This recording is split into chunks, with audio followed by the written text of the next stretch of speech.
Então, primeira coisa que eu gostaria de falar sobre a consagração, né, o primeiro tema, né, deixa eu ver se não vou gritar demais aqui. Então, o primeiro tema, gostaria de abordar a finalidade da consagração. Por que é importante começarmos a analisar uma coisa a partir da sua finalidade, ou seja, do seu objetivo? Porque se eu quero me consagrar a Nossa Senhora, eu tenho um motivo, ou seja, falar da finalidade é falar do porquê se consagrar a Nossa Senhora, qual o objetivo, mas eu não quero falar aqui estritamente falando de talvez um objetivo pessoal que uma pessoa tem. Às vezes a pessoa quer se consagrar porque eu quero uma graça para minha família, eu quero aquilo, etc. Gostaria de falar qual o objetivo que o próprio São Luís de Montfort apresentou ao pregar essa devoção. Então tem vários momentos no tratado em que São Luís fala por que ele está difundindo esse tipo de prática de devoção a Nossa Senhora. E eu vou abordar justamente nessa primeira conferência essa intenção de São Luís, esse objetivo dele. Mas antes de falar disso, né, uma breve introdução, caso tenha alguém que não conheça. Então, essa consagração a Nossa Senhora, segundo o método de São Luís de Montfort, foi uma devoção que ele pregou. Claro, tinham certos resquícios na tradição da Igreja de uma prática semelhante a essa que ele pregava, ou seja, de oferecer as pessoas a Nossa Senhora na qualidade de escravos, mas quem elaborou dessa forma mais sistemática, mais completa e mais baseada em princípios teológicos, sem dúvida, foi São Luís Maria Guion de Montfort. Então foi um santo francês. Ele pregou em várias regiões da França num contexto bem difícil, onde duas heresias estavam crescendo bastante. Uma se chamava o galicanismo, que era uma espécie de igreja nacional, ou seja, como se a França fosse uma igreja à parte, né, de todo o resto da igreja, e que devia ter regras à parte também. Era uma espécie de conferência nacional francesa da época, que a França era um catolicismo diferente do resto do mundo. E também uma outra heresia que trouxe muitos males para a igreja, com uma certa frequência eu até converso com o Padre Ivan sobre isso, que foi o jansenismo, que em vários aspectos ainda temos resquícios dele, né, dessa heresia, até hoje na igreja.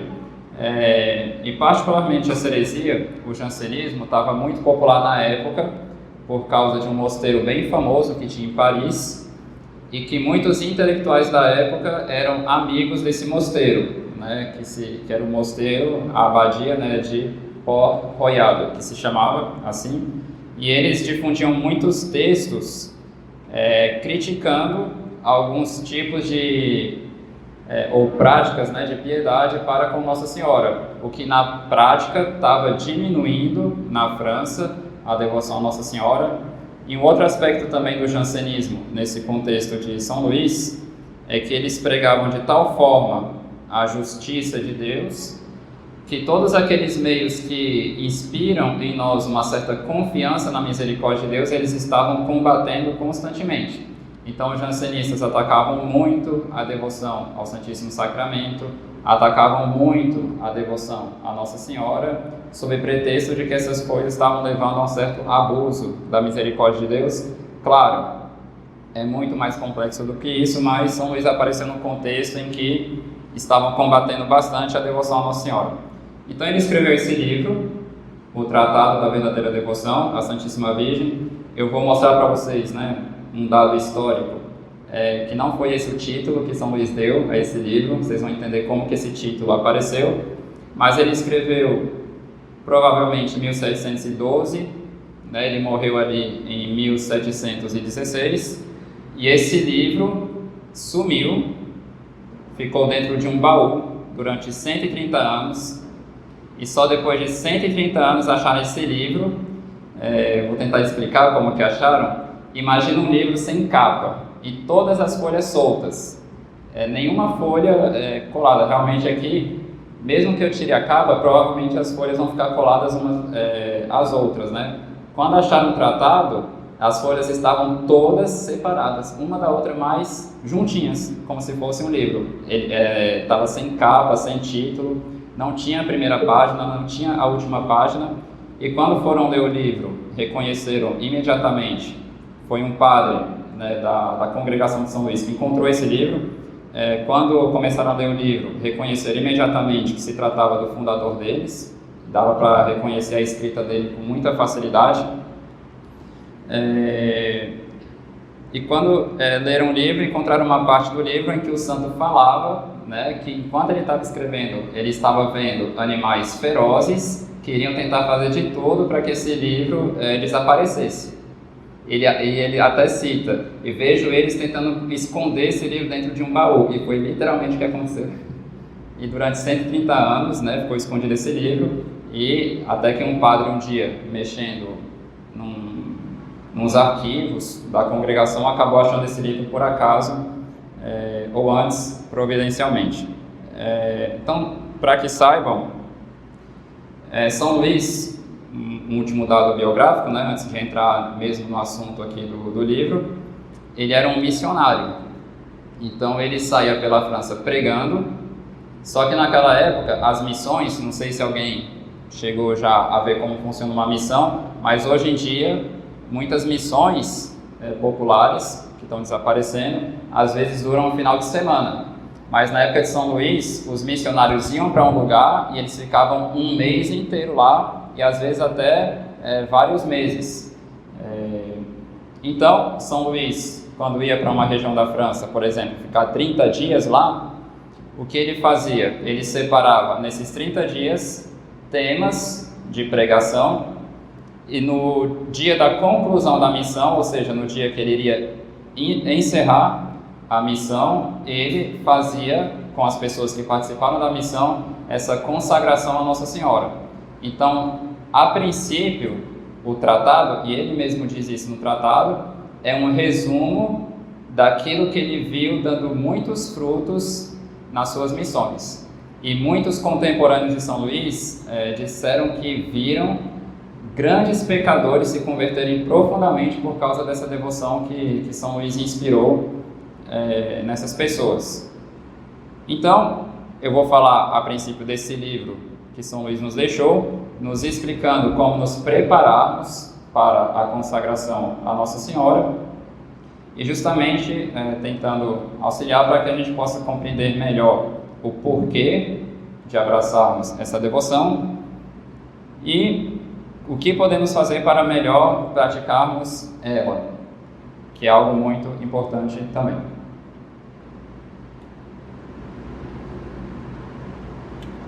Bom, numa segunda conferência eu vou explicar o que é devoção, o que é consagração, por que ele falava de consagração, mas nessa aqui vamos nos ater a essa questão da finalidade. Bom, primeiramente, quando a gente vai falar da finalidade de algo, é algo muito lógico começarmos por falar do porquê fazemos uma coisa, né? Existe um adágio escolástico antigo que dizia o seguinte: que o fim, ou seja, o objetivo, a finalidade é a primeira na nossa intenção, ou seja, antes de eu começar a fazer uma coisa, eu já tenho isso como objetivo, e a última na execução. Como assim? Todos aqui, hoje, à tarde, tinham o objetivo de chegarem aqui. Então, isso era um objetivo. Antes de saírem de casa, vocês já tinham isso na cabeça. Eu quero chegar na conferência. Mas chegar aqui foi a última coisa que aconteceu. Então, eu pensei, eu quero chegar aqui, né, nesse local, vou escolher um meio para chegar na sala de conferência. E então, vou começar a colocar em execução. Eu vou de carro, vou sair em tal horário, vou passar por tal via para chegar em tal hora e assim por diante, até chegar aqui finalmente.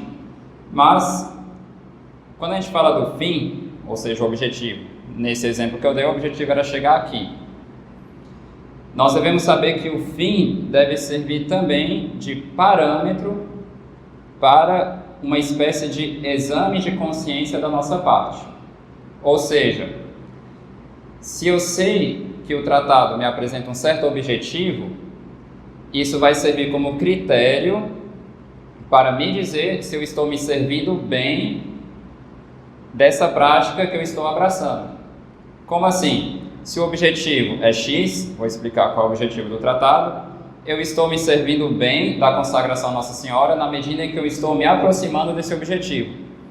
Mas, se eu não estiver me servindo bem desse objetivo apontado pela consagração a Nossa Senhora, isso quer dizer que alguma coisa errada eu estou fazendo.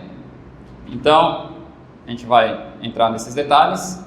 Isso quer dizer que se eu não tenho noção do porquê da consagração, eu não vou ter uma referência para me examinar, para saber se eu estou vivendo bem ou não aquilo.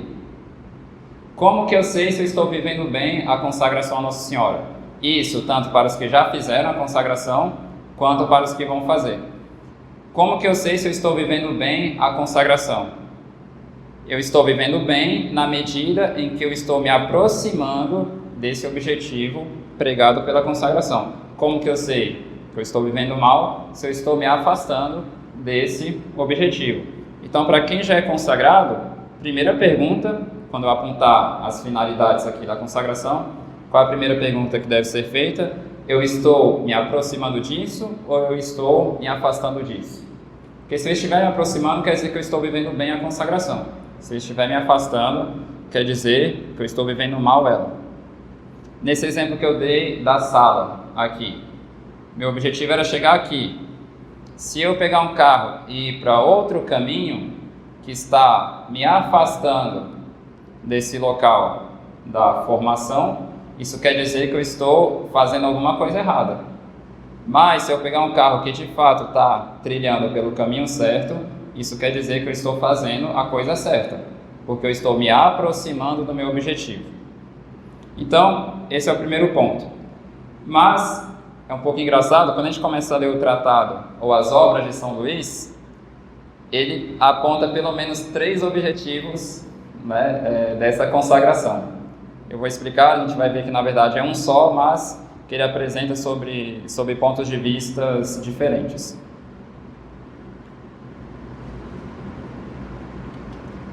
Então, no livro O Segredo de Maria, que foi um livro que a princípio não desapareceu, então as pessoas quando ouviam falar dessa consagração de São Luís, elas tinham como referência O Segredo de Maria, que na verdade foi uma carta que ele escreveu para uma freira.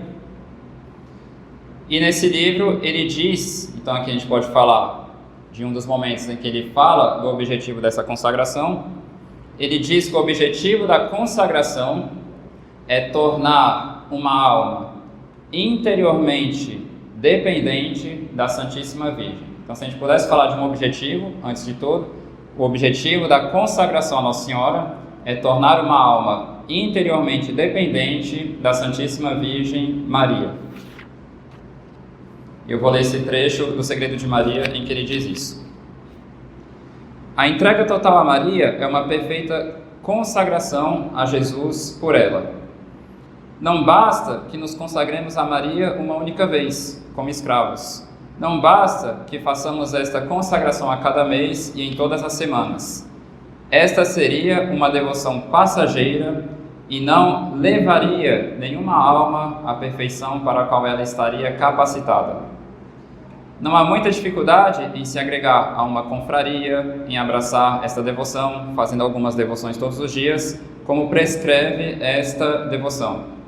Mas, e aqui ele vai falar, a dificuldade dessa devoção está em entrar em seu espírito profundo, tornando a nossa alma interiormente dependente e escrava da Santa Virgem e de Jesus por meio dela. O próprio São Luís falando, encontrei muitas pessoas que, com ardor e zelo admiráveis, se colocaram sob a sua submissão, como escravos, mas apenas externamente. Porém, raramente encontrei pessoas que tivessem absorvido o seu espírito, e menos ainda pessoas que tivessem perseverado nessa intenção. E depois eu vou abordar um pouco, ele vai dizer o que é então o coração dessa devoção, que vai tornar uma pessoa interiormente dependente de Nossa Senhora. Então, qual o objetivo da consagração? Tornar uma pessoa interiormente dependente da Santíssima Virgem Maria. Como que eu sei se eu estou vivendo bem a consagração? Se eu estiver me tornando cada vez mais interiormente dependente de Nossa Senhora. Então, isso quer dizer que eu estou vivendo bem essa consagração. Ele vai explicar o que significa para ele essa dependência interior de Nossa Senhora. Por que isso? Porque São Luís, ao pregar essa consagração, ele tem em vista um momento particular da vida de Nosso Senhor Jesus Cristo, e ele quer nos levar à imitação de Nosso Senhor Jesus Cristo nesse momento particular da vida dele. Qual momento foi esse? O momento da encarnação. Então, no momento em que Nosso Senhor se encarnou em Nossa Senhora, ou seja, nesse momento em que ele escolheu, porque nós não escolhemos a nossa mãe.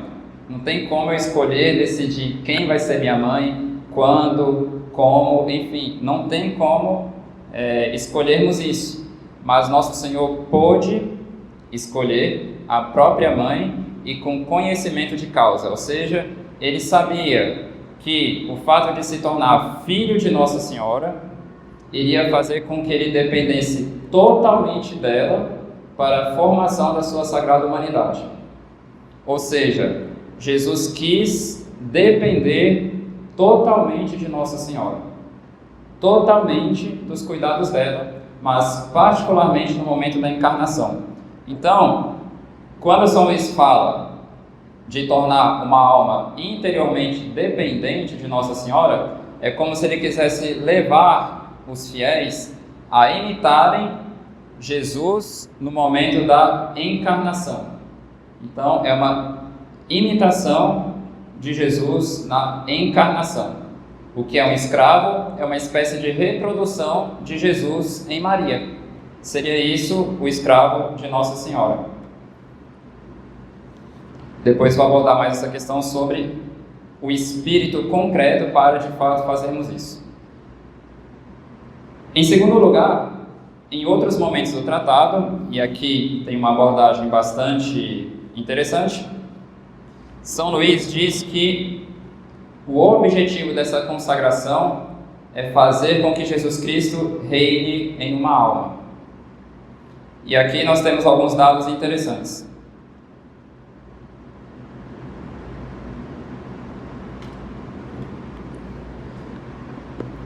O primeiro dado está no fato de, quando encontraram o tratado da verdadeira devoção, como eu disse para vocês, resumindo um pouco, a história desse livro, o tratado não tinha capa, não tinha título e não tinha também a última folha.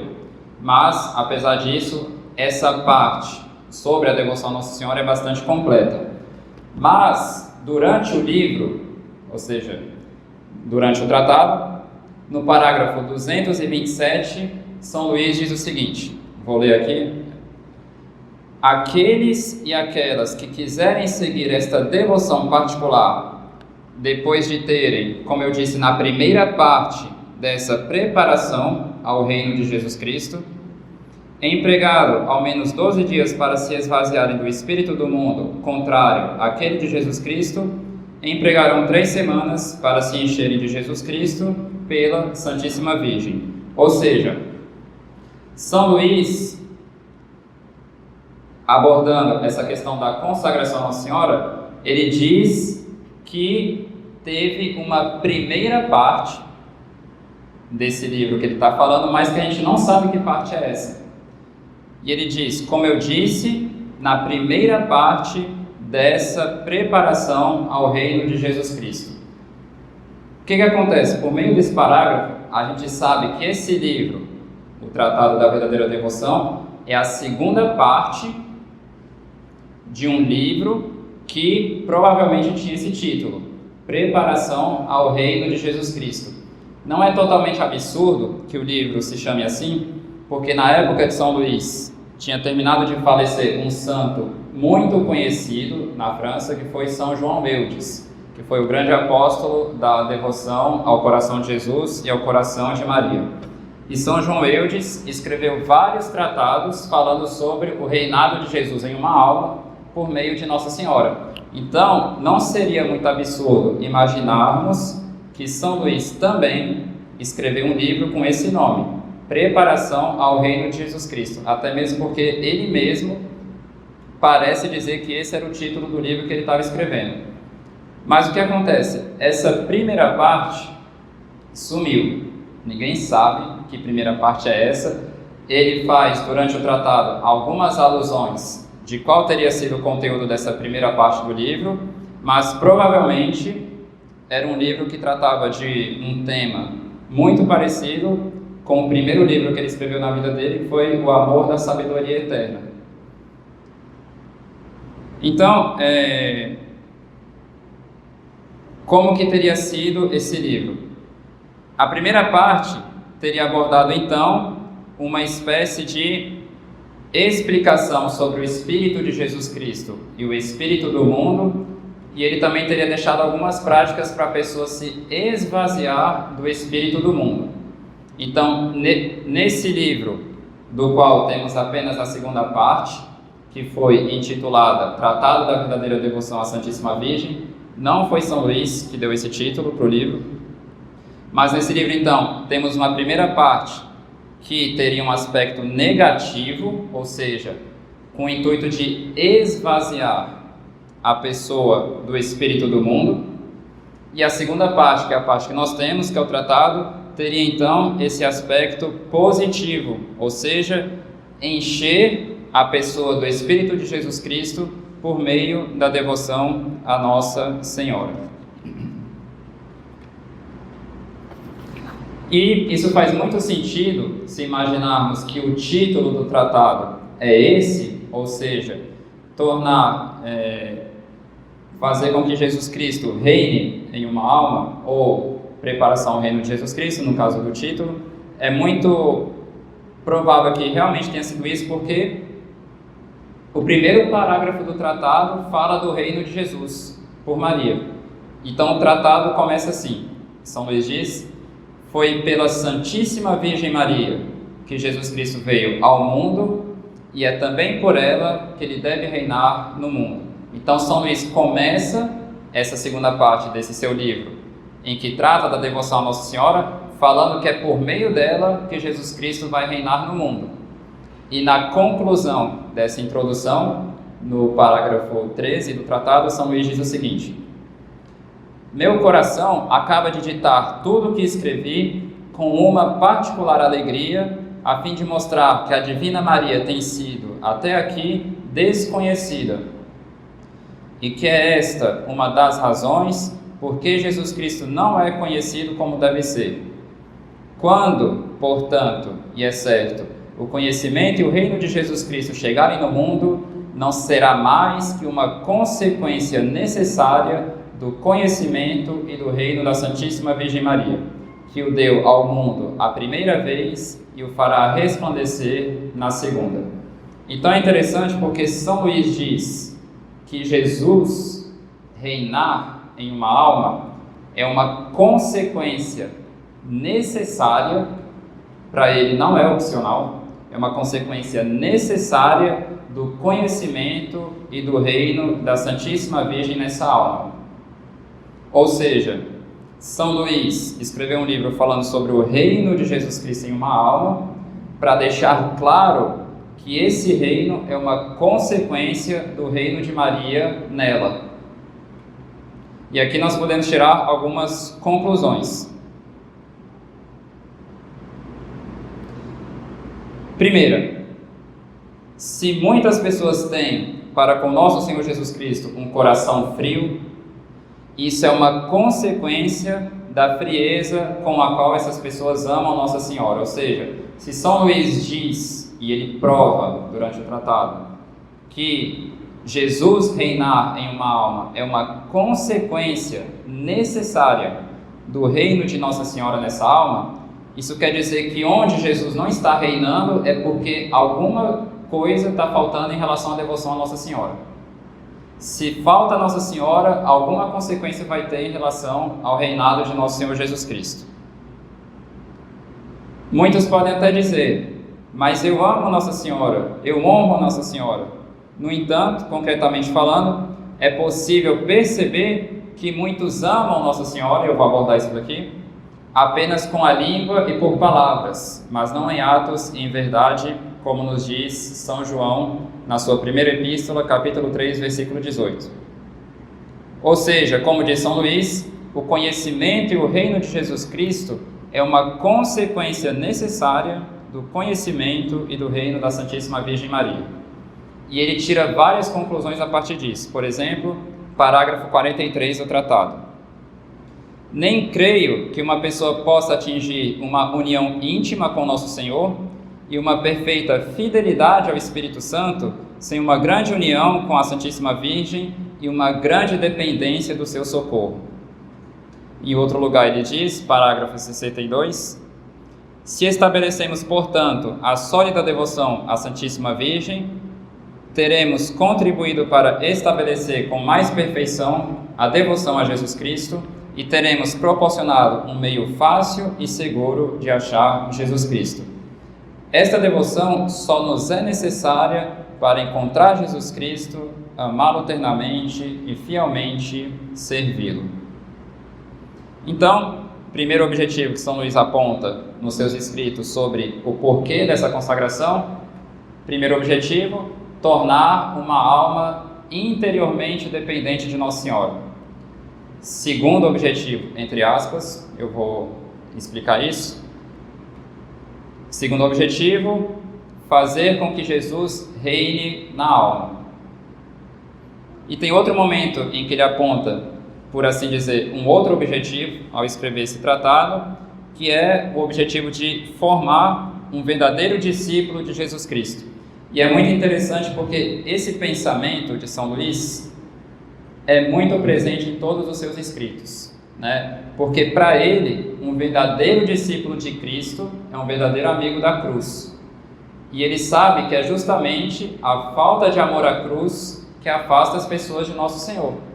Mas por que as pessoas não carregam as suas cruzes, como todo verdadeiro discípulo de Nosso Senhor deveria fazer? Porque está faltando alguma coisa na devoção a Nossa Senhora.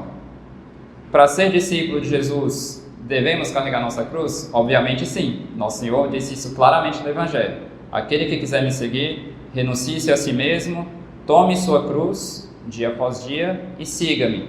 Então São Luís sabe que necessariamente um discípulo de Jesus é um amigo da cruz. Tanto que tem várias frases sobre a cruz, que São Luís escreveu, que são muito famosas. Uma que eu gosto muito é a que ele diz: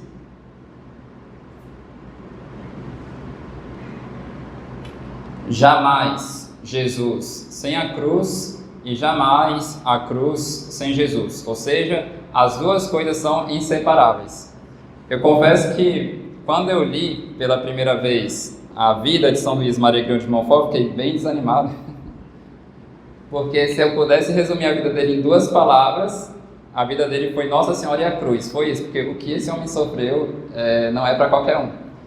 Mas é até interessante porque São Luís, ele sofria muito todo dia, né? Quando a gente vê o jeito que o diretor espiritual dele tratava ele, as pessoas, enfim, realmente era um homem que era tratado como o lixo do mundo. É impressionante, mas que sofria com uma grande alegria, né? Tudo aquilo que ele fazia por Deus. Mas teve um dia que Deus decidiu tirar dele as cruzes, e nesse dia ele ficou desesperado, e ele ficava se perguntando, por que Deus me abandonou? Porque a vida dele tinha cruz todo dia, mas teve um dia que Deus tirou essas cruzes. Ele não cita quais eram essas cruzes, e ele pensou que Deus tinha abandonado ele, então ele ficou desesperado, né, tentando entender o que tinha acontecido, né? Até que depois, obviamente, iluminado, né, pela graça de Deus, ele, num ato de resignação, ele disse, né, uma frase que ficou bem famosa também: Senhor, mas que cruz, eu estou sem cruz, né? Então, realmente, a gente percebe que uma pessoa que é moldada pela mentalidade do Evangelho, ela pensa muito diferente de uma pessoa que é moldada pela sabedoria do mundo. Por isso que ele aborda bastante essa questão do que é a verdadeira sabedoria do Evangelho, intimamente associada à cruz e, logicamente, intimamente associada à Nossa Senhora, que estava ao pé da cruz. Então, no parágrafo 110,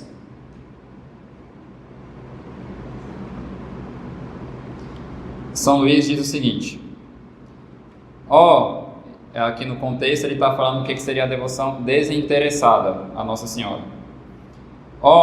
Como é agradável e precioso aos olhos de Deus e de sua Mãe Santíssima esse devoto que em nada se busca nos serviços que presta a sua rainha, mas também quão raro é encontrá-lo agora. Então ele sabe que é muito raro encontrar uma pessoa que busca a Deus de forma desinteressada. E ele diz, com o objetivo de que cresça o número desses fiéis devotos, que empunhei a pena para escrever o que tenho com fruto, ensinado em público e em particular nas minhas missões durante anos e anos. Uma coisa que eu esqueci de mencionar sobre a biografia de São Luís, eu disse que ele era missionário, certo? Mas, como a França estava muito impregnada de várias heresias, ele estava proibido de pregar em praticamente todas as dioceses da França. Onde ele chegava, os bispos proibiam ele de pregar lá. Estava tão difícil para São Luís continuar pregando pela França, que ele fez uma peregrinação a Roma, a pé, chegou em Roma, conseguiu uma audiência com o Papa, conseguiu do Papa um título de pregador apostólico, ou seja, São Luís tinha autorização do Papa para pregar onde ele quisesse no mundo, mas em particular na França, porque ele recebeu essa missão na França, mas mesmo assim os bispos não queriam aceitar essa decisão do Papa. Então São Luís, quando ele morreu, se eu não me engano, ele só podia pregar em 2 dioceses na França. Em todo o resto da França ele estava proibido de pregar, mas ele só tinha autorização para pregar em 2 dioceses. Uma das regiões da França em que ele tinha autorização para pregar foi a região da Vendéia. Não sei se em português se fala Vendéia ou Vendéia, eu acho que tem os dois modos são possíveis de se chamar essa região da França. Mas é muito interessante porque nessa região da França foi a região em que ele teve mais sucesso nessa propagação da consagração à Nossa Senhora, e foi a região que a Revolução Francesa mais detestava. Então São Luís ele pregou na França, nessa região aí da Vendéia até morrer, então até 1717. As pessoas foram muito fiéis a essa consagração à Nossa Senhora, que era um fruto dessas missões de São Luís, e foi justamente essa região a que mais sofreu na mão dos revolucionários, porque era a região mais católica da França. Então era interessante porque, assim, eu não sei dar todos os detalhes históricos de forma minuciosa, mas quando em Paris era dada uma ordem para atacar uma região, tinha um papel que ficava com o exército e um outro papel que ficava com o governo, certo? Um desses papéis, eu não vou me lembrar aqui agora qual, o que os revolucionários fizeram? Eles queimaram. Mas os outros, de forma providencial, foram guardados, de forma que, por mais que eles tivessem tentado fazer desaparecer da história essas ordens atrozes que eles tinham dado, acabou que alguns desses papéis foram encontrados.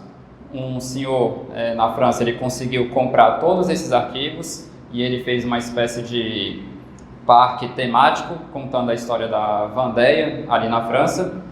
E ele mostra esses papéis, e a gente percebe lá nos escritos que eles queriam acabar com essa região da Vendéia justamente porque ela era muito católica e isso era um problema para a Revolução Francesa. E é interessante porque a região que mais dava dor de cabeça para a França, na época da Revolução, foi justamente essa região que mais foi fiel à consagração à Nossa Senhora.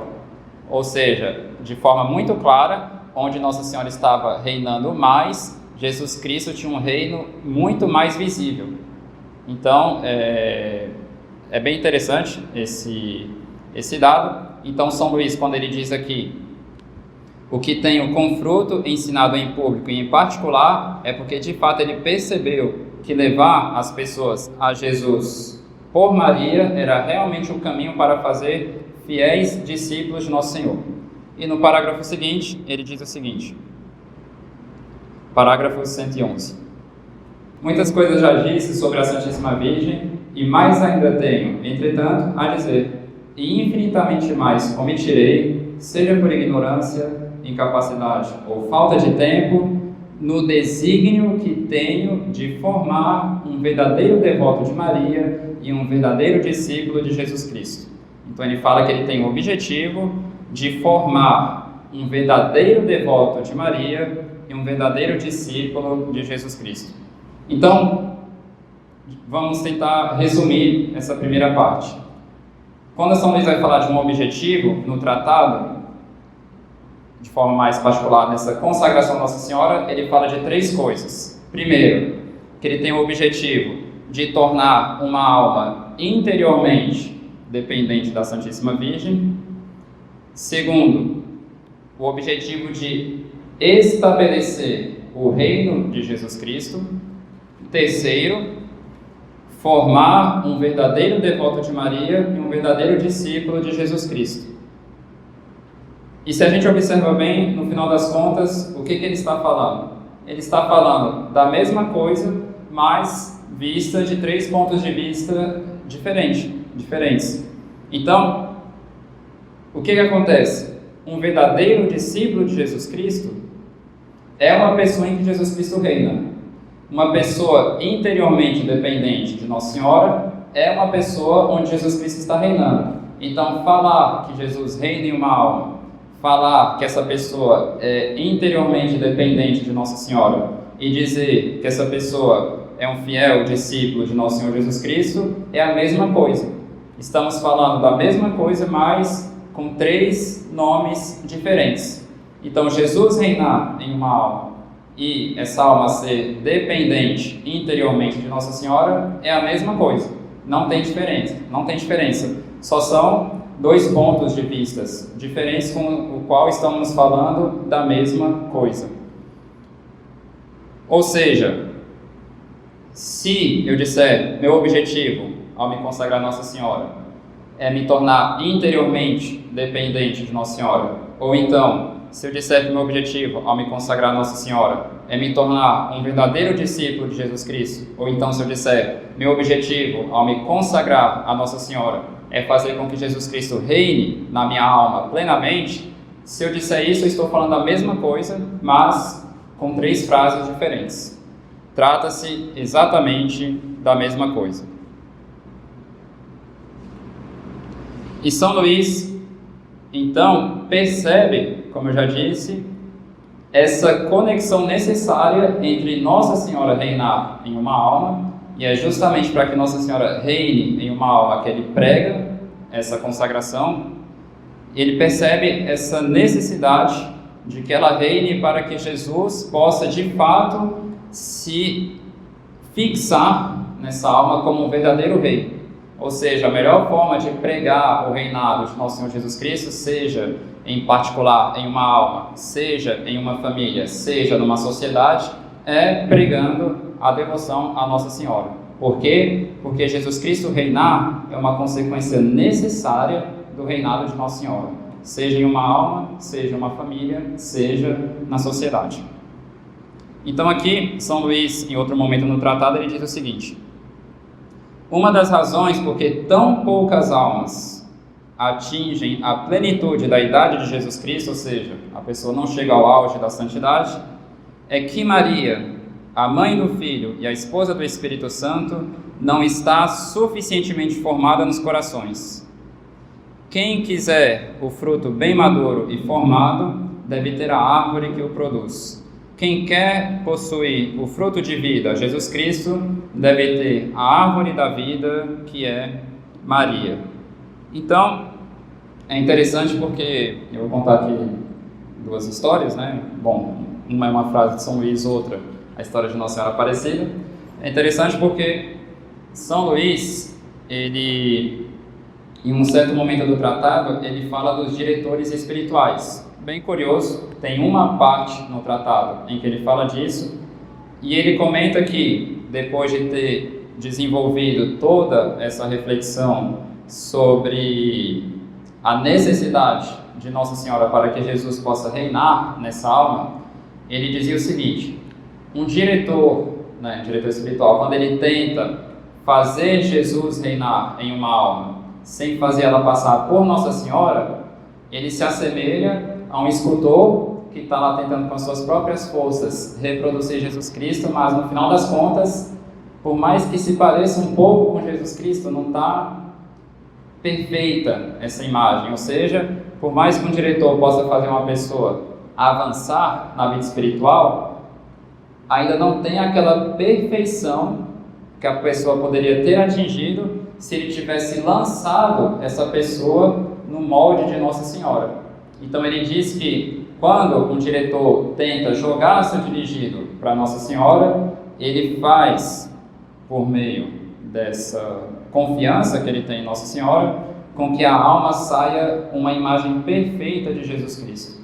Ele percebeu isso na sua vida particular, mas ele tenta abordar isso também de uma forma mais teológica no próprio tratado. Ou seja, se queremos que Jesus seja formado, no caso de diretores, nós padres, se nós queremos que Jesus seja formado em uma alma, devemos confiá-las a Nossa Senhora e incentivá-las a essa dependência interior a Nossa Senhora, mas isso pode se aplicar também quando um pai de família quer fazer com que Jesus Cristo reine na sua casa, ou então em qualquer lugar que seja, é preciso fazer com que Nossa Senhora reine claramente naquele lugar.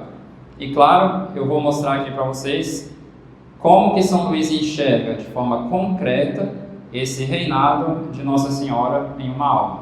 Porque quando ele fala que ele quer tornar uma alma interiormente dependente de Nossa Senhora, ele está falando de uma coisa muito específica, que ele aborda no Tratado da Verdadeira Devoção, que é justamente a pedra de toque para sabermos se de fato Nossa Senhora reina nessa alma e, por outro lado, Jesus Cristo. Bom, eu disse que eu ia comentar sobre Nossa Senhora Aparecida. Acontece, claro, não vou entrar em todos os detalhes, mas tem um aspecto bem interessante dessa história de Aparecida, que é o seguinte. Bom, tinha uns pescadores que estavam tentando a noite inteira encontrar peixes, mas que não conseguiram. Estavam lá pescando todo o trabalho inútil. Até que um deles teve a ideia de rezar, pedindo ajuda para Deus, porque viram que não iam dar conta, e foram jogar as redes novamente. Então, como a gente sabe, encontraram uma parte da imagem, o corpo, depois encontraram a outra, e depois encontraram os peixes. Quando eles viram a imagem, perceberam que era uma imagem da Imaculada Conceição, e gravem o seguinte: antes de conseguirem pegar peixes, antes de encontrarem os peixes, eles encontraram Nossa Senhora. Isso daqui vai servir como base de reflexão.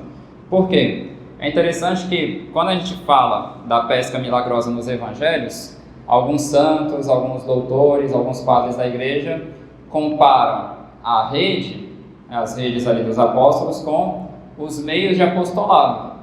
Então, de certa forma, por exemplo, quando um padre vai fazer uma conferência, quando ele vai realizar um evento, quando ele vai fazer uma peregrinação, uma missão, algo do tipo, ele está tentando, com essa rede do apostolado, conquistar almas para Deus.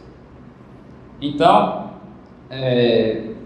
muitos comparam as redes ao apostolado e os bons frutos com a bênção que Deus dá para o apostolado. Ou seja, quando Deus abençoa um apostolado, isso quer dizer que ele vai fazer com que o trabalho da pessoa não tenha sido inútil. Mas, às vezes também encontramos em comentários, né, espirituais sobre esse episódio do Evangelho, da pesca milagrosa, as redes também podem significar os nossos esforços em vários aspectos, mas particularmente esforços para adquirirmos as virtudes. Então, às vezes a pessoa está lá se esforçando para adquirir a humildade, então ela está jogando uma rede para adquirir uma virtude, mas nem sempre ela está sendo bem sucedida.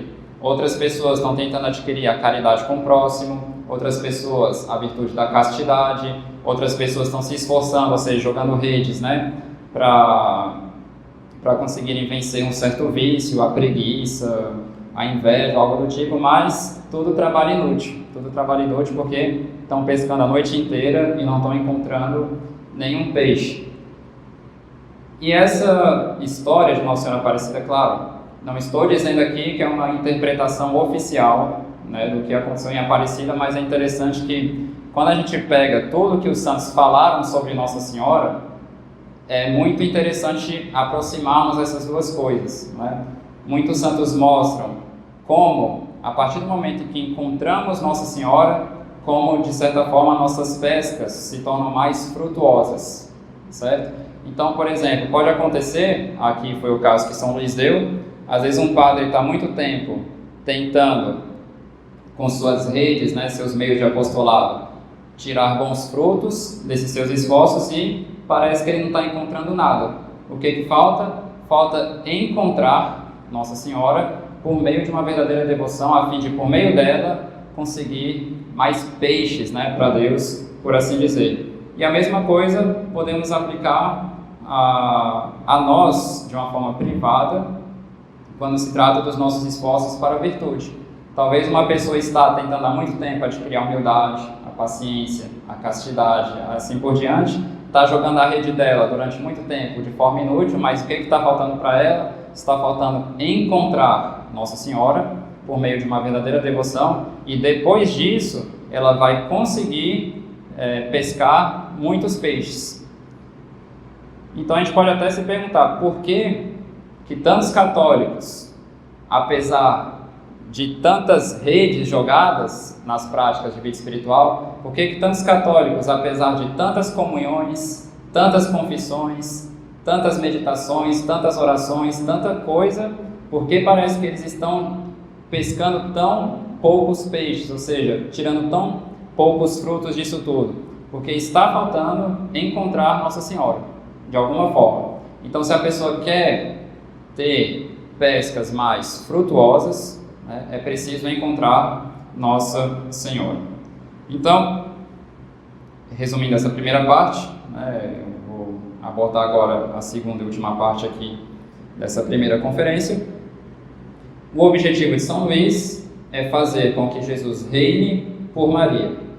E para ele, falar que Jesus reina em uma alma é sinônimo de dizer que essa alma é interiormente dependente de Nossa Senhora, que essa pessoa é um verdadeiro discípulo de Nosso Senhor Jesus Cristo e, finalmente, que Jesus Cristo reina nela. É a mesma coisa para São Luís. Então, voltando àquela pergunta inicial, por que se consagrar a Nossa Senhora?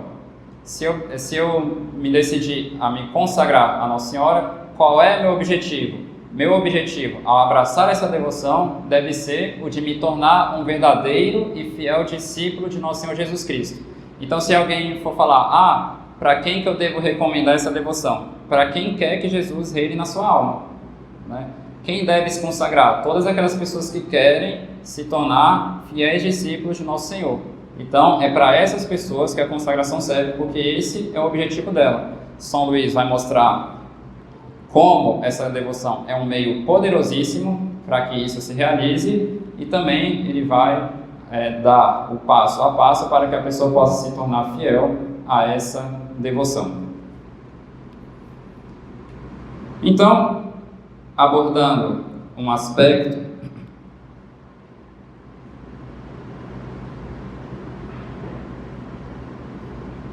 em um certo momento do tratado, quer dizer, em vários momentos, São Luís ele aborda o grande ódio que o demônio tem para com Nossa Senhora. Por quê? Porque o demônio sabe muito bem que onde Nossa Senhora ganha espaço, ele está perdendo terreno. Ele tem uma consciência muito clara disso. Então, se tem uma coisa que ele tenta impedir, é o fato de uma pessoa avançar para uma verdadeira devoção a Nossa Senhora. É interessante, a gente pode fazer um paralelo. Santa Teresa d'Ávila, eu não me lembro muito bem qual parte que ela fala isso, mas, se eu não me engano, ela fala que quando uma pessoa está numa fase da vida espiritual dela, em que ela está passando da segunda para a terceira morada, alguma coisa assim, ela disse que o demônio convoca todos os demônios do inferno para tentar impedir o progresso dessa pessoa, porque ele sabe que se essa pessoa dá mais um passo na santidade, que esse passo é muito importante, é definitivo para ele. Ele vai perder e muitas almas por meio disso. Então o demônio ele tem consciência de que se ele deixa correr tranquilamente a devoção a Nossa Senhora, ele vai sair perdendo e feio. Então ele tenta fazer de tudo para impedir que as pessoas caminhem numa verdadeira devoção a Nossa Senhora. Algumas pessoas ele tenta simplesmente afastar da devoção a Nossa Senhora, gerando escrúpulos. A pessoa começa a ficar com medo, ela acha que está amando Nossa Senhora mais do que Nosso Senhor, ou então, sei lá, a pessoa teve um passado difícil com a própria mãe, então quando olha para Nossa Senhora, lembra da mãe, então tem pensamentos ruins e ela tem essa dificuldade para se entregar para Nossa Senhora, então ele tenta enfatizar isso para ver se a pessoa se afasta de Nossa Senhora. Enfim, estou dando vários motivos possíveis aqui. Às vezes ele tenta simplesmente afastar a pessoa de Nossa Senhora de uma forma grosseira. Mas, em outros momentos, quando ele percebe que a pessoa vai continuar se aproximando de Nossa Senhora, ele tenta enganar a pessoa para que ela abrace uma falsa devoção a Nossa Senhora.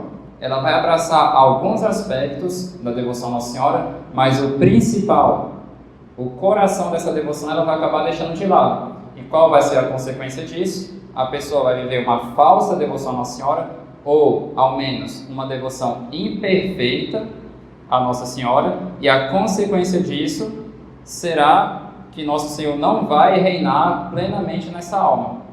Ou seja, impedindo uma verdadeira devoção a Nossa Senhora, ele vai estar impedindo um verdadeiro discípulo de Jesus Cristo de ser formado. Então, ele tem esse grande esforço. São Luís mostra, como que o demônio é um falso moedeiro, assim como um falsificador de moedas. Ele não fica perdendo o tempo dele em falsificar moedas de pouco valor, ele vai, então, empregar todos os seus esforços para falsificar as moedas de grande valor. Então, o demônio ele tenta falsificar, sobretudo, duas devoções: a devoção a Nossa Senhora e a devoção ao Santíssimo Sacramento. São Luís ele deixa isso bem claro no tratado.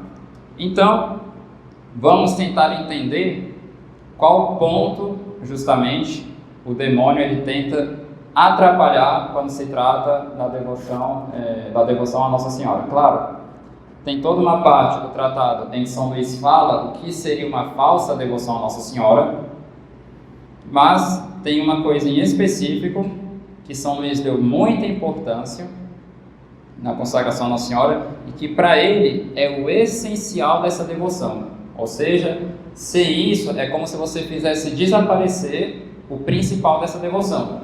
Ele realmente usa essa expressão: o essencial dessa devoção a Nossa Senhora consiste em uma coisa, e eu vou justamente ler para vocês essa parte.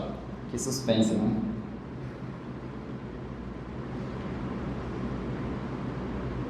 O que seria então o essencial desta devoção? Então está no parágrafo 119, para depois quem quiser verificar em casa. São Luís diz o seguinte: o essencial desta devoção consiste no interior que ela deve formar. E, por este motivo, não será compreendida igualmente por todo mundo.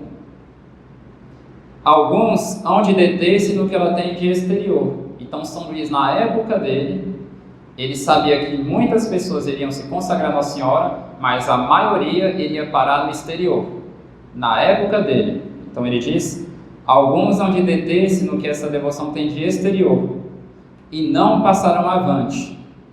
Outro comentário de São Luís aqui mesmo: e estes serão o maior número. Então ele sabe que de todos os consagrados a Nossa Senhora, a maioria vai parar no que ela tem de exterior, ou seja, se consagrar. Talvez renovar a consagração todos os anos, se manter fiel a algumas práticas, mas o interior dessa devoção, a maioria não vai andar. É porque Deus fechou as portas para a maioria das pessoas? Não, é porque a maioria das pessoas não quer levar a sério. É esse o motivo. Então ele continua nesse parágrafo: outros, em número reduzido, entrarão em seu interior, mas subirão apenas um degrau. Quem alcançará o segundo? Quem se elevará até o terceiro? Quem finalmente se identificará nesta devoção? Aquele somente a quem o Espírito de Jesus Cristo revelar este segredo. Ele mesmo conduzirá a esse estado a alma fiel, fazendo-a progredir de virtude em virtude, de graça em graça e de luz em luz, para que ela chegue a transformar-se em Jesus Cristo e atinja a plenitude de sua idade sobre a terra e de sua glória no céu. Então São Luís, ele fala que essa devoção tem graus. O primeiro nível dessa devoção é parar no exterior, ou seja, se consagrar. Alguns vão fazer um esforço para adentrarem no interior dessa devoção, mas eles vão subir um grau. Outros, outro grau, então um segundo grau dessa devoção, e outros um terceiro grau. E outros, um número ainda mais reduzido, vão se fixar nesse estado de perfeita união com Nossa Senhora.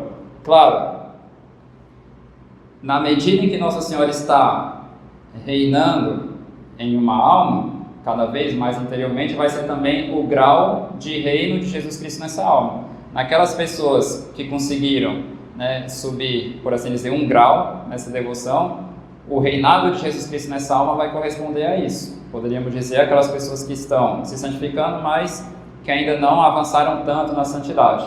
Outras que vão subir ainda um grau de perfeição nessa devoção, vão fazer com que Jesus então reine um pouco mais na alma delas e assim por diante. Na medida em que Nossa Senhora cresce nessa alma, Nosso Senhor também vai estendendo seu reinado nessa alma. Então, São Luís diz que o essencial dessa devoção consiste no interior que ela deve formar. Mas que interior é esse que essa devoção deve formar? No tratado ele diz, mas eu vou citar esse trecho do Segredo de Maria, parágrafo 28, em que São Luís diz que o que seria então esse interior que essa devoção deve formar.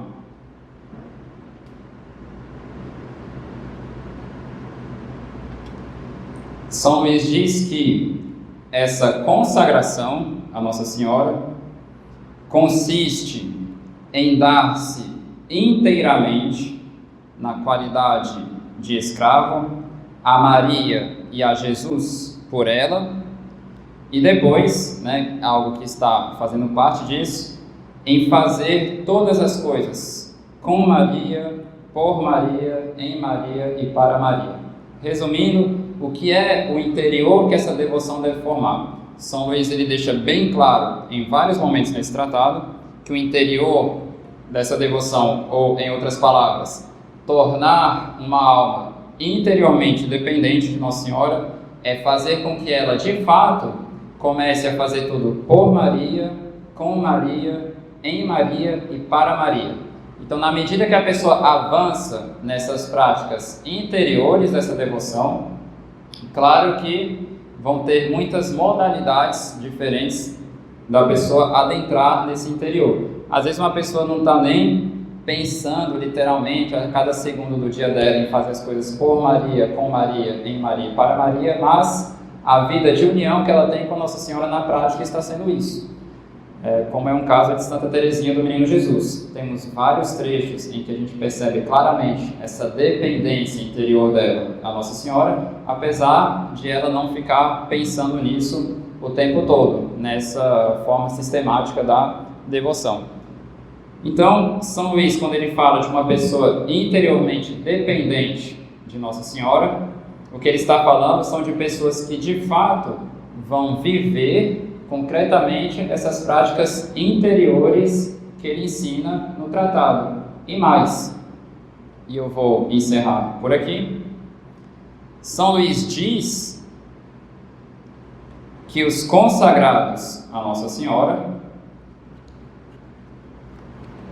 que em uma parte do tratado ele chama, de apóstolos dos últimos tempos, porque ele mostra como que o demônio detesta Nossa Senhora, como ele tenta fazer de tudo para destruir a verdadeira devoção a ela. E ele mostra também que no fim dos tempos, quando o demônio aumentar seus esforços para perder as almas, no fim dos tempos Nossa Senhora vai suscitar grandes apóstolos, não necessariamente grandes no sentido de que vão fazer milagres, mas grandes em santidade mesmo. Em certo sentido, a gente pode falar que Santa Teresinha foi grande nesse aspecto. São Luís diz o seguinte, parágrafo 55. Deus quer, finalmente, que sua Mãe Santíssima seja agora mais conhecida, mais amada, mais honrada, como jamais o foi. E isto acontecerá, sem dúvida, e São Luís coloca uma condição, se os predestinados, aqui ele está falando dos consagrados desses apóstolos, se os predestinados puserem em uso, com o auxílio do Espírito Santo, a prática interior e perfeita que lhes indico a seguir. Ou seja, Deus quer que sua mãe seja mais conhecida, mais amada e mais honrada, e isso acontecerá se, ele fala sem dúvida, mas se os consagrados, os apóstolos dos últimos tempos, aqui nesse caso, puserem em uso, com o auxílio do Espírito Santo, muito importante prestar atenção nisso. Não é só uma questão assim, vou lá ler o tratado, vou ficar pensando e vou aprender a fazer isso com as minhas próprias forças. Não, é uma coisa que a gente tem que pedir para Deus, essa graça de vivermos interiormente dependentes de Nossa Senhora. São Luís, vários momentos ele diz que é uma graça do Espírito Santo. Isso, não é só uma questão de um esforço humano, é realmente uma graça que deve ser pedida. Se puserem em uso, com o auxílio do Espírito Santo, a prática interior e perfeita que lhes indico a seguir. Ou seja, São Luís diz que Nossa Senhora vai suscitar certos homens no final dos tempos e que eles vão fazer com que Nossa Senhora seja mais conhecida, amada e honrada, e consequentemente Nosso Senhor, como ele diz na introdução, mas que isso vai acontecer se eles adentrarem no interior dessa devoção. Ou seja, os frutos desse apostolado, ou seja, essas redes que pescaram muitos peixes, vão de fato aparecer se forem fiéis ao interior dessa devoção. Então, por exemplo, às vezes a pessoa está tentando instaurar de forma mais concreta a devoção a Nossa Senhora na sua casa. Por que ela não está conseguindo? Porque em algum aspecto está faltando adentrar um pouco mais no interior dessa devoção. Porque se essa pessoa fosse interiormente mais unida à Nossa Senhora, ela iria conseguir justamente aproximar mais pessoas dela. Em resumo, seria aplicar a Nossa Senhora toda a doutrina de um famoso livro, sobre o apostolado, que é A Alma de Todo Apostolado. Tem um trecho desse livro, que Dom Chautard, que é o autor desse livro, ele comenta algo bem interessante, em que ele diz o seguinte: como que um apóstolo, falando dos padres, porque na época dele apostolado era sobretudo dos padres, era uma coisa nova essa questão de apostolado dos leigos, enfim, com algumas ressalvas, mas ele dizia como que um apóstolo vai conseguir aproximar alguém do coração de Jesus se o seu próprio coração estiver longe dele. Então, a mesma coisa aqui em relação à devoção a Nossa Senhora. Como uma pessoa vai conseguir tornar Nossa Senhora mais amada se ela mesma ainda não está amando profundamente Nossa Senhora? Então, São Luís tem essa perspectiva de apostolado também. Claro, ele sabe que Deus vai suscitar pessoas desse nível de união a Nossa Senhora. Então é muito importante entendermos que se tem um ponto no tratado que deve chamar nossa atenção, é sobretudo essa parte final, em que ele fala em fazer tudo por Maria, com Maria, em Maria e para Maria. Porque em vários momentos ele diz que esse é o essencial da devoção. O que vai diferir, né, uma pessoa no grau de perfeição dessa devoção vai ser o grau de perfeição com a qual ela põe em prática essas práticas interiores, e é justamente para ele isso que é sinônimo de formar um verdadeiro discípulo de Jesus Cristo. E voltando àquilo que eu disse no início, por que fazer tudo por Maria, com Maria, em Maria e para Maria? Porque nisso consiste em imitar Jesus no mistério da encarnação. Porque Jesus, ele quis vir a nós por Maria. Ele quis viver em Maria. Então, não sei se tem uma mulher grávida aqui, né? Mas imagina, por exemplo, uma pessoa grávida. Você pergunta onde que está, já sabe se vai ser menino ou menina, já tem nome, aí você fala, cadê o fulano, cadê o João? Aí você vai falar, tá ali na barriga da mãe dele, tá na mãe. Ou seja, Nossa Senhora, quando estava grávida de Nosso Senhor, Jesus estava em Maria, totalmente dependente dela. Tudo por Maria, com Maria. Lá ele fala sobretudo imitar Nossa Senhora, e para Maria no sentido de que fazendo as coisas para agradar Nossa Senhora, mas perfeitamente ele faz essas coisas para Nosso Senhor, ou em outras palavras, para a maior glória de Deus. Então, a primeira coisa que eu gostaria então de dizer, né? Bom, a primeira conferência é o porquê dessa consagração. Por que queremos nos consagrar a Nossa Senhora? E por que a gente busca difundir essa consagração? Nós fazemos isso para que Jesus reine nas nossas almas. Ou, em outras palavras, para formarmos verdadeiros discípulos de Nosso Senhor. O que nós padres queremos, né, fazendo uma tarde de formação como essa, um dia de feriado, né? Nós queremos formar discípulos verdadeiros de Nosso Senhor, senão não faz sentido, nada disso. Nós queremos formar discípulos de Nosso Senhor, e é justamente por termos consciência de que isso acontece por meio de uma dependência a Nossa Senhora, que a gente busca promover essa devoção à Nossa Senhora. Então, muito importante, né, a princípio, era isso que eu gostaria de falar nessa primeira conferência. Resumindo, é o tema do possível título, né, desse livro, que foi intitulado pelos Monfortinos, né, que são os padres dessa congregação de São Luís, de Tratado da Verdadeira Devoção à Santíssima Virgem, mas que muito provavelmente o livro se chamava Preparação ao Reino de Jesus Cristo. Ave Maria.